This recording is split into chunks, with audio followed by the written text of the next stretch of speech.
What happens after the last breath? What if death is not the end, but the great unveiling? Across time, geography, and language, one question echoes louder than any other. What happens after we die? Is it annihilation, a return to dust and silence?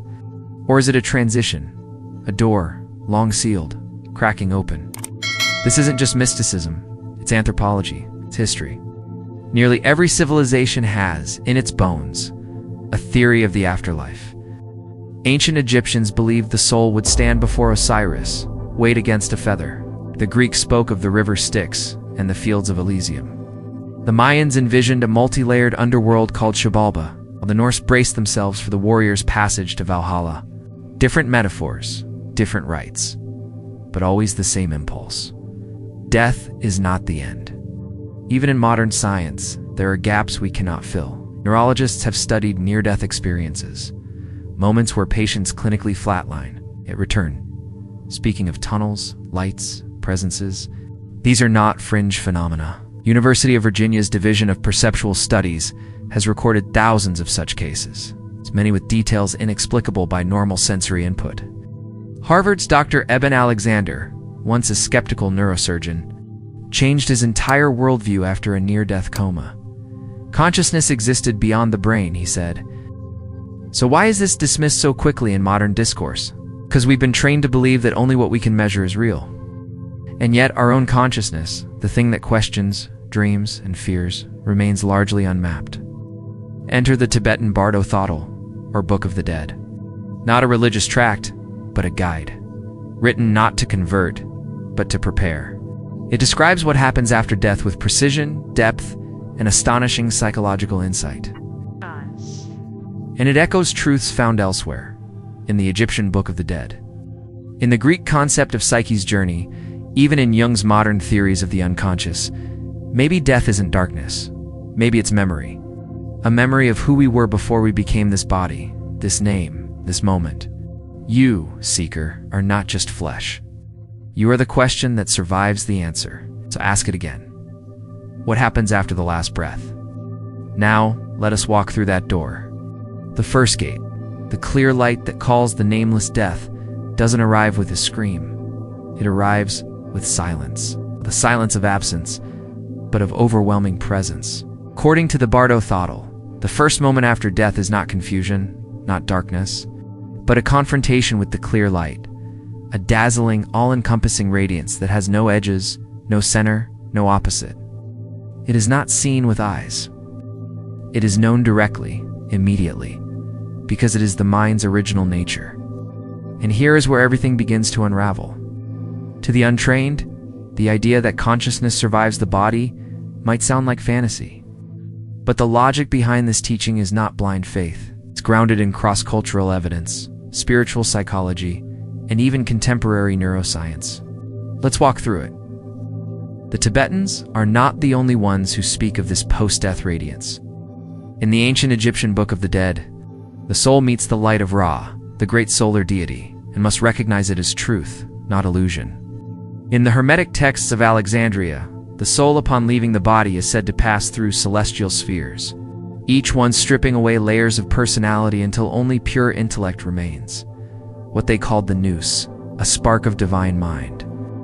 In Christian mysticism, Saint Teresa of Avila described her deepest encounters with the divine as immersion into a brilliant light that burned but did not blind, where her sense of self vanished into union. In Islamic Sufi tradition, the moment of death is described by some mystics as fana, the annihilation of the ego into the oceanic radiance of God.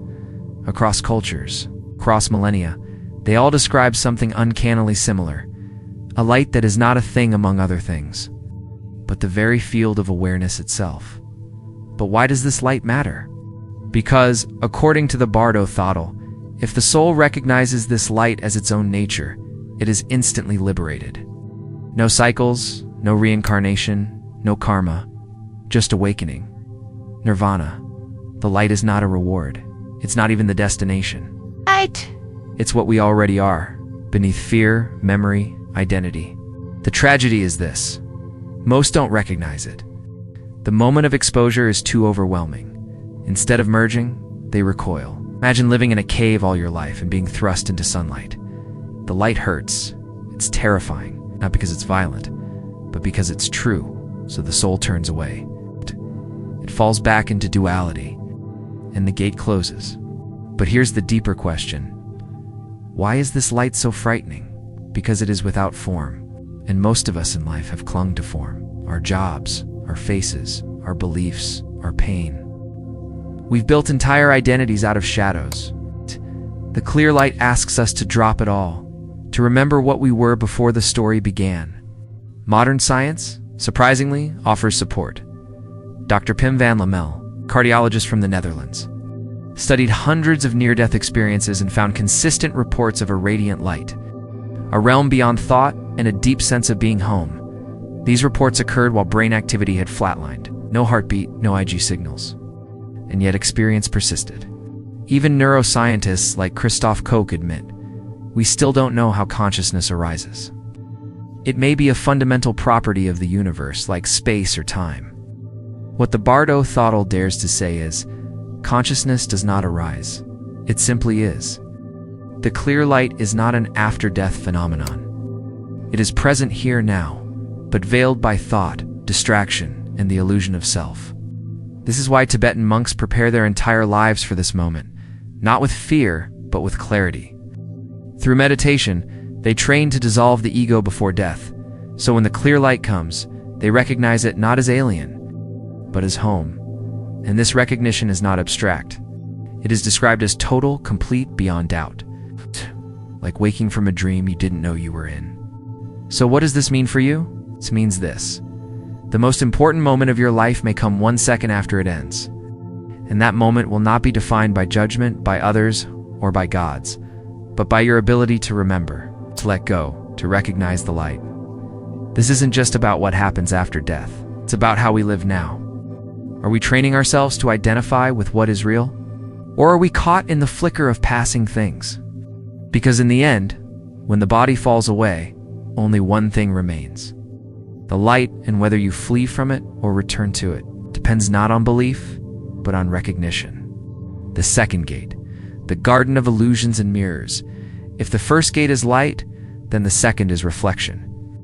Not in the peaceful sense of quiet thought, but in the overwhelming, encompassing reality of your mind staring back at you, without mercy, without mask. This is the chestnut Bardo, the realm where the soul encounters visions, both sublime and terrifying, that arise from its own subconscious. The Bardo Thodol describes this as the phase where the mind, now free from the body, projects everything it has carried. Desires, traumas, regrets, hopes. Every shadow you've ignored becomes a god. Every suppressed impulse becomes a demon. And here's the uncomfortable truth. They are all you. This idea isn't isolated to Tibetan Buddhism, across spiritual traditions. There exists the teaching that what we experience after death is a mirror, not a judgment imposed from above, but a confrontation with the self. In ancient Egypt, the heart was weighed against a feather. But it wasn't Osiris who passed sentence. It was the soul's own balance. In the Greek Orphic mysteries, the soul wandered through Hades, facing tests that reflected its earthly attachments. In the Zoroastrian Chinvat bridge, soul meets its own Dina, a being who appears beautiful or monstrous, depending on the life one has lived. And in Native American Lakota belief, the journey beyond involves vision quests that test the soul with symbolic trials, revealing its essence. What all these traditions suggest is not punishment, but recognition. The second gate is not hell in the theological sense. It says the psychic mirror turned inside out. A garden where every flower and thorn is born from your inner life. Carl Jung, the Swiss psychoanalyst who studied comparative mythology and depth psychology, famously wrote that the unconscious is not just individual, it is collective. And in death, according to the Bardo, we enter that space without the filter of the brain or the comfort of distraction. You don't watch your inner world anymore. You walk through it. This is why the visions come in two forms, the peaceful and the wrathful. The peaceful deities appear first, radiant, calm, benevolent. They embody the higher potentials of the psyche, compassion, clarity, wisdom. But for an untrained mind, even these visions can be overwhelming. Imagine being greeted by a glowing deity of light only to feel unworthy. That fear alone causes retreat. The vision disappears. The opportunity passes. Then come the wrathful deities. They are fierce, monstrous, grotesque. They roar, dance, and sometimes destroy. But, and this is crucial, they are not evil. They are the raw energies of the psyche. Rage, lust, shame, jealousy, not enemies, but misrecognized parts of the self. In tantric teachings, these wrathful beings are not to be feared but faced. Their chaos is medicine. If you don't run, Jung would have called them archetypes, primal patterns of the unconscious. He once said, "Until you make the unconscious conscious, it will direct your life, and you will call it fate." In the Chethnide Bardo, that quote becomes literal. Unconscious is your reality now, and it demands attention. Modern psychology, too, offers a strange confirmation. Studies of trauma, PTSD, and lucid dreaming show that unprocessed emotions often manifest as vivid, symbolic experiences. In dreams, and especially in hypnagogic states, the mind dramatizes inner conflicts with intense clarity. Now, imagine that dream amplified 1,000-fold, unbound by time or space, with no body to wake up into. That's the second gate. But it's not punishment, it's opportunity. The Bardo Thodol tells us that if the soul recognizes these visions as projections, not objective realities, it can remain calm, even joyful. It can pass through them without attachment. It can say, "This too is mind." That recognition breaks the spell, and liberation is still possible. This echoes the Buddhist concept of shunyata, or emptiness, the idea that nothing has inherent existence. All things, including fear, pain, and bliss, are dependent on perception. The moment we cling to any of them, or try to escape, we become bound. But the moment we see through them, we awaken. The second gate, then, is not a place. It's a test. Not of morality, but of clarity. Can you face your shadows? Can you sit with your rage without flinching?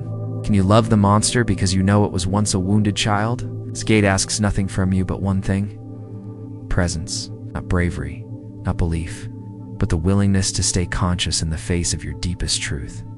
Those who do, they dissolve the illusions. The garden becomes clear, the mirror becomes light. But those who don't, they fall deeper, and the gate closes. The third gate. The womb of becoming by the time the soul reaches the Sidpa Bardo. The third gate, it has already faced the light and turned away. It has met its own inner illusions in the mirror of the Chethnide Bardo. And now, it arrives here, a liminal space where the gravity of rebirth pulls like a storm. The Tibetan tradition calls this stage the womb of becoming, because this is where the soul, having failed to recognize the clear light and having been overwhelmed by its own mental projections, is drawn into a new life. But the process is not as linear or simple as a soul choosing a body. It's far more mysterious, intricate, and karmically bound. Let's unpack this through both logic and history. Across cultures, rebirth is not just a belief.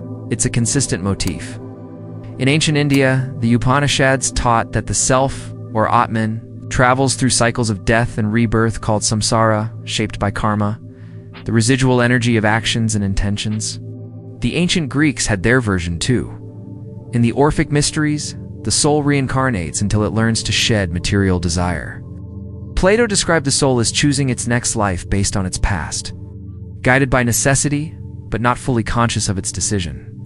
In indigenous American traditions, such as the Hopi and the Cherokee, the soul returns to the earth repeatedly, each time refining its wisdom and relationship with nature.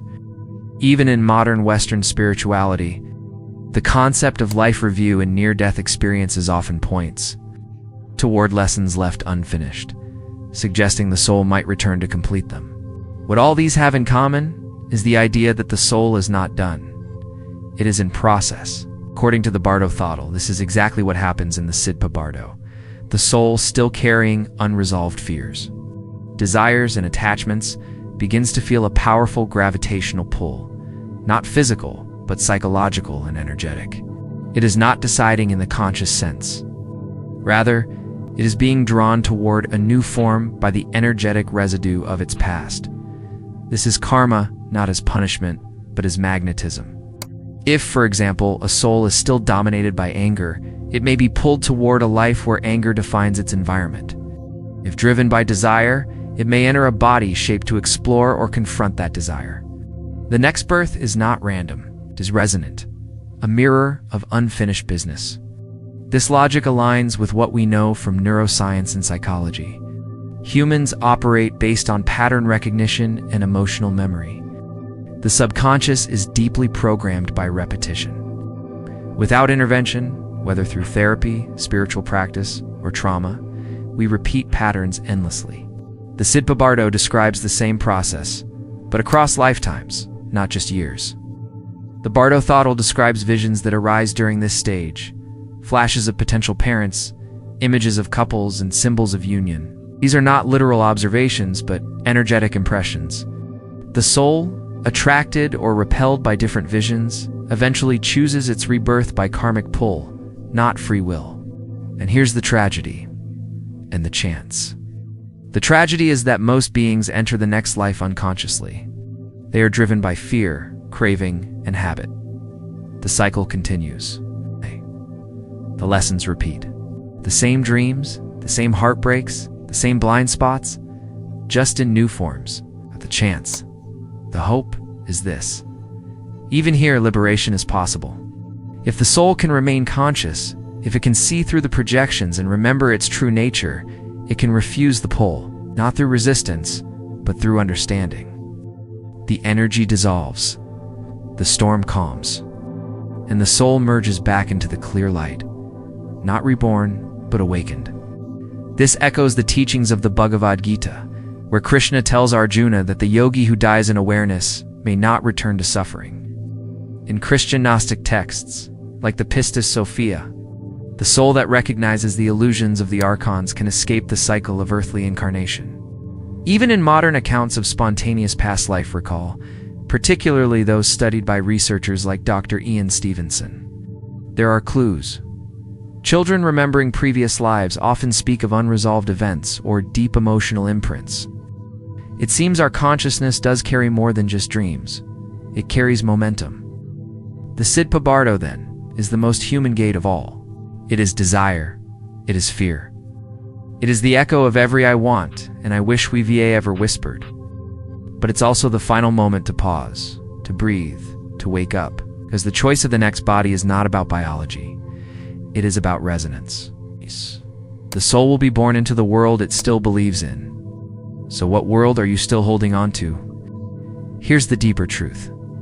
The moment of death does not free you. Only awareness does.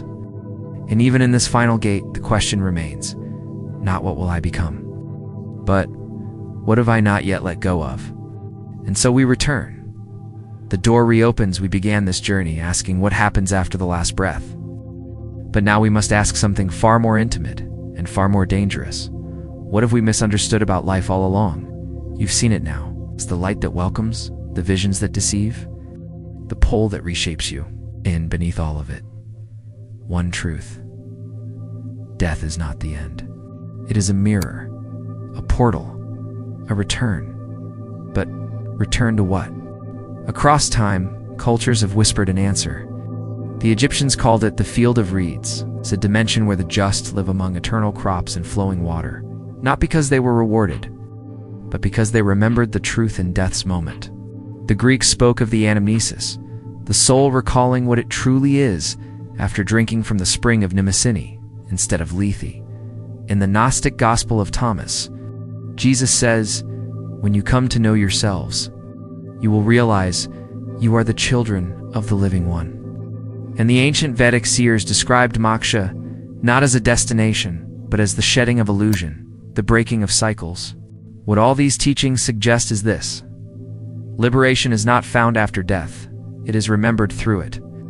But the question that haunts us now is, why wait until the body dies? The Bardo Thodol was never written for the dead, it was meant for the living, for you. A manual not of rituals, but of awareness. A reminder that the same clear light, the same projections, the same karmic tendencies that emerge after death are already unfolding right now. This is not mystical hyperbole. It's psychological fact. It's the same habits that pull us into cycles in death are the ones we rehearse every day. The same desires that shape rebirth also shape our relationships, careers, and self-image. The same avoidance that drives the soul from the clear light drives us from truth in life. Truth about who we are, what we fear, and what we cling to. Neuroscience affirms this. Our brains are pattern makers. When left unchecked, we repeat what is familiar, even if it harms us. Trauma loops, addiction spirals, emotional habits that feel like identity, but are just the echoes of the past. In this way, we are already caught in cycles, already being reborn into the same conflicts, just under new names.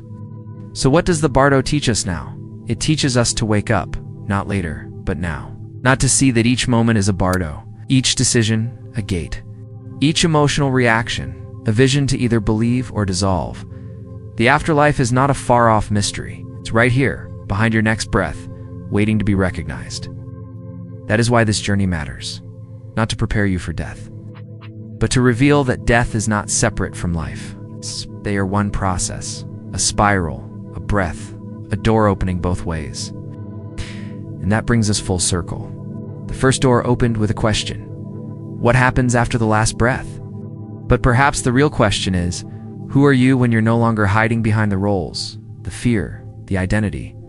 Because if death is a mirror, then life is rehearsal.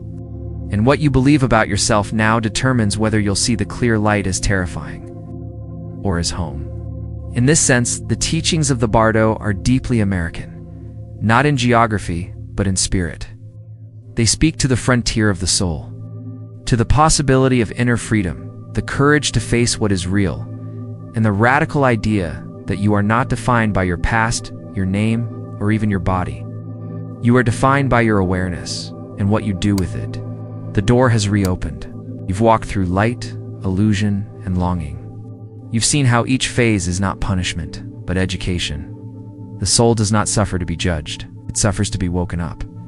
And the sooner you wake up, the sooner you stop needing to suffer at all. This is not optimism. This is not mysticism. No, this is the oldest logic in the world. If you stop chasing illusions, you will stop creating them. So now the question returns to you, traveler. You've walked the path of the dead. You've stood before the light. You've looked into the mirror. Are you still asleep? Or are you ready to begin? Because the door doesn't end the journey, it deepens it.